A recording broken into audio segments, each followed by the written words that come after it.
Mira! Alena! Hanggang dyan ka na lamang.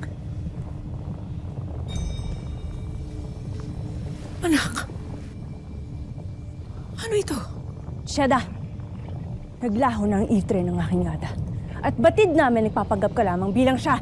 Hindi yan totoo. Nakaligtas ako sa aking pangalawang kamatayan dito sa Balaak. Ako ang iyong ada, Mira! Alena, aking kapatid. Nagsusumamo ako't iyong paniwalaan. At wag mo ko salubungin ang iyong sandata, lalo pat ngayon lamang tayo nagkita muli. Tumigil ka na sa iyong panilinlang, Hagord!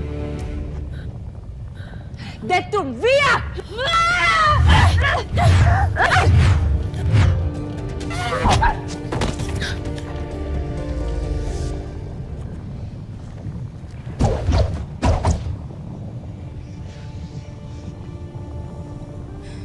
Kulang pa yan sa ginawa mo sa aking ada. Ngayong nadaig na natin si Hagorn, Kailangan nating isarado ang Balaak, Mira. Ngunit paano, Ashti? Ubus na ang mahiwagang alikabok na binigay sa amin noon ng matalumang Kasyapeya. Hintayin mo ko dito, Mira. May kailangan ako malaman sa loob ng Balaak. Mag-iingat kayo, Ashti.